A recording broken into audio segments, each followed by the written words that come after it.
है sweet pumpkin खीर हम बनाने जा रहे हैं, जिसे कद्दू की खीर भी कहा जाता है। पंपकिन की तरफ अच्छा, वैसे कद्दू की तो काफ़ी सारी अकसाम हैं। लौकी को भी कद्दू कहा जाता है और गर्मियाँ सर्दियाँ कद्दू जो है वो अवेलेबल रहता है। बहुत ही डिफरेंट साइज़ के होते हैं, गोल, लंबे भी।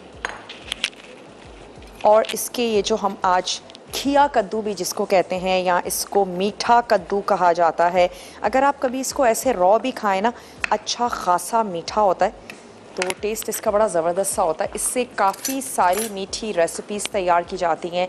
इनफैक्ट इससे चीज़ केक्स बनाए जाते हैं, इससे कप केक्स बनाए जाते हैं, इसके अलावा इससे हलवे तैयार किए जाते हैं। और मैंने ख़ुद भी इसकी खीर घर में बनाई तो मुझे तो बड़ी पसंद आई। मैंने सोचा क्यों ना हम इसको शो में भी तैयार करें। एक तो इसका अपना टेस्ट हल्का सा मिठास लिए हुए होता है, इसके अलावा इसकी सब्ज़ी भी बनाई जाती है। तो कद्दू वैसे भी सेहत के लिए काफ़ी मुफीद है, तमाम ही सब्ज़ियां और कद्दू भी। तो अच्छा डिफरेंट अंदाज में बनाएं, इंजॉय करें आता है। तो अभी हम क्या कर रहे हैं कि सिर्फ इसको हम रफली चॉप कर रहे हैं और मैं इसको रख दूंगी स्टीम में पकने के लिए। अगर बहुत ज़्यादा ज़रूरी हो थोड़ा सा पानी ऐड कर दें। वैसे कद्दू का अपना पानी होता है और उसमें भी ये हल्का सा सॉफ्ट हो जाएगा। और एक और आप काम क्या कर सकते हैं, आप इसको कद्दूकश करें। कद्दूकश कर लेने के बाद आप इसको पकने के लिए रख दें, ताकि ये अपने ही पानी में थोड़ा सा गल जाए, ताकि राइस में ऐड करने से पहले एटलीस्ट हम इसकी प्यूरी तैयार कर लें।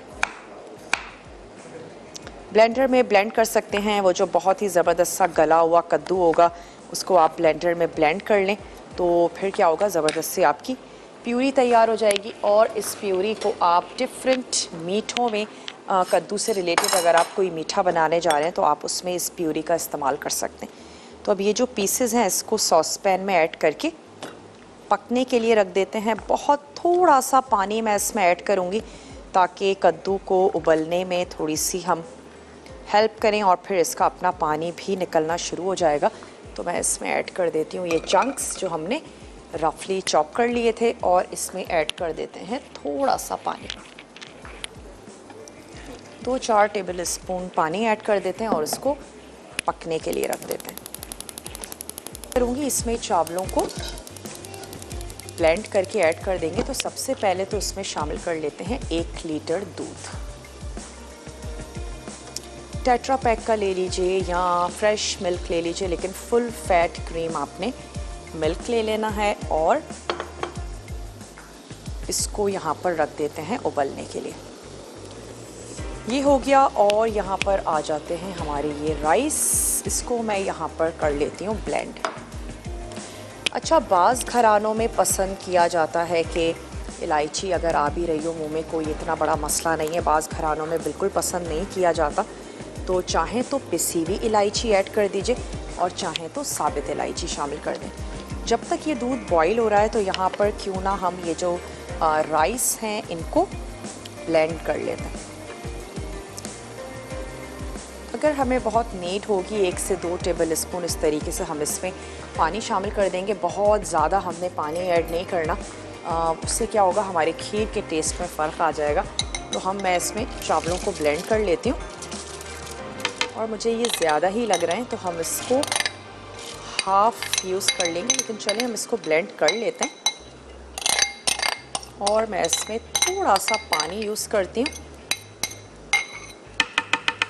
ताकि हम इसको पीस सकें अच्छे से।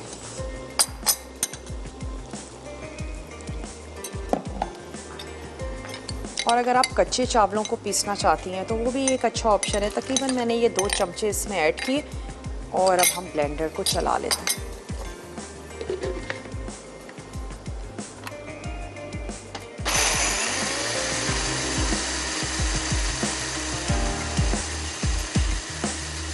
ब्रेक के बाद, और अब क्या कर रहे हैं कि हमने ब्रेक में चावलों को बहुत अच्छे से पीस लिया। दूध यहाँ पर बॉईल हो रहा था। अब मैं इसमें ऐड कर देती हूँ पिसे हुए चावल।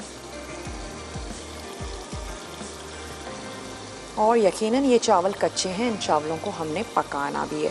और जब ये पकना शुरू होंगे तो फिर खीर हमारी गाढ़ी भी होनी शुरू हो जाएगी। यहाँ पर जो पंपकिन था वो बहुत अच्छे से बॉईल हो गया है और बॉईल होने के बाद हमने उसको मैश भी कर लिया है।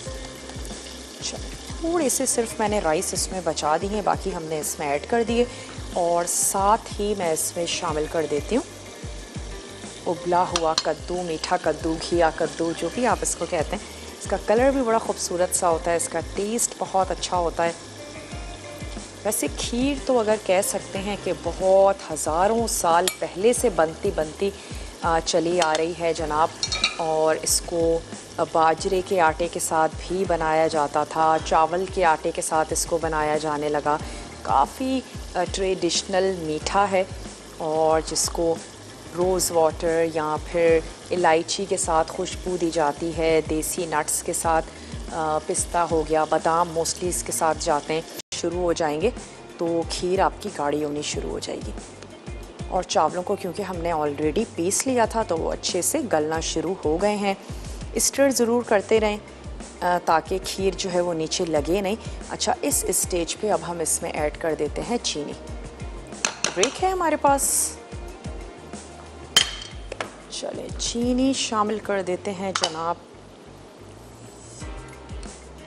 वैसे तो आप अपने टेस्ट के मुताबिक शामिल करेंगे, मैं इसमें ऐड कर देती हूँ 3/4 कप चीनी हम इसमें शामिल कर देते हैं। और फिर इसके बाद आप टेस्ट करके देख सकते हैं। मुख्तलिफ़ लोग मुख्तलिफ़ अंदाज़ में मीठा खाना पसंद करते हैं, बाज़ लोग बहुत तेज़ भी मीठा खाते हैं। और हम इसमें कंडेंस मिल्क भी शामिल करेंगे, तो चीनी उसके हिसाब से ही आपने शामिल करनी है। खीर को हमेशा हल्की आंच पे पकाएं। चलिए, चीनी जैसे ही हम ऐड करेंगे तो दोबारा से ये हमें थोड़ी सी पतली फील होना शुरू हो जाएगी। मैं ये तमाम चीनी इसमें ऐड कर रही हूँ जो हमारे पास थी, तकरीबन 1 कप। और इसको दोबारा से पकने देते हैं। आखिर में हम क्या करेंगे, केवड़ा वाटर शामिल कर देंगे। ब्रेक का टाइम है हमारे पास चुकी है और मीठा भी हमने टेस्ट करके देख लिया है। अब हमने क्या करना है, आंच को कर देना है बंद। इसमें ऐड करेंगे हम केवड़ा वाटर। आप इसमें रोज़ वाटर भी ऐड कर सकते हैं, जिसका भी अरोमा आपको ज़्यादा अच्छा लगता है वो आप इसमें शामिल कर दें। इसके साथ ही अब हम इसमें शामिल कर देंगे कंडेंस मिल्क। और यहाँ पर मैंने पिस्ता बॉईल होने के लिए नहीं रखा, मैं चाह रही हूँ बस सिर्फ पानी गर्म हो जाए और उसमें हम सिर्फ इसकी स्किन को निकालना चाह रहे हैं। और बिल्कुल भी ज़रूरी नहीं है कि आप ऐसा करें, आप स्किन के साथ भी इसके साथ गार्निश कर लीजिएगा।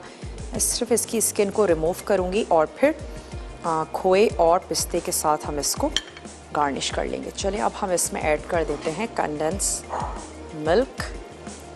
चीनी को इस हिसाब से ऐड कीजिएगा कि कंडेंस मिल्क शामिल कर लेने के बाद मीठा बहुत हद से ज़्यादा ना हो जाए।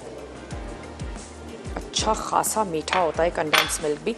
खीर ठंडी भी सर्व की जाती है, मोस्टली ठंडी सर्व की जाती है, लेकिन खीर गरम भी बाज़ लोग बहुत शौक़ से खाते हैं। मुझे तो गरम खीर बहुत अच्छी लगती है।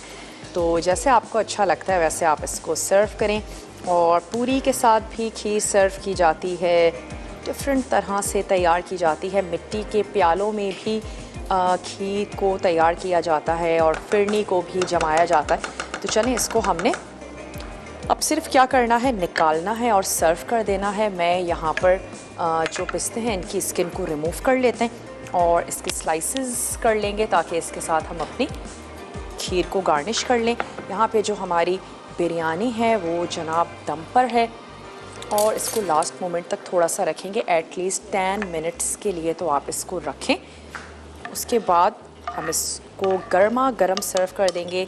सैलड तैयार कर लीजिए या रायता आपको अगर अच्छा लगता है। वैसे मुझे तो सैलड अच्छा लगता है, रायते से मुझे लगता है बिरयानी का टेस्ट कम हो गया, लेकिन आपको जैसे पसंद है वैसे आप इसको सर्व कर दें। बहुत ही जल्दी से स्पाइसी सी क्विक सी हमारी बिरयानी और खीर भी बन चुकी है। फिर भी अगर कुछ आपसे रह गया हो अब भी नोट डाउन करने के लिए, तो आप क्या कर सकते हैं कि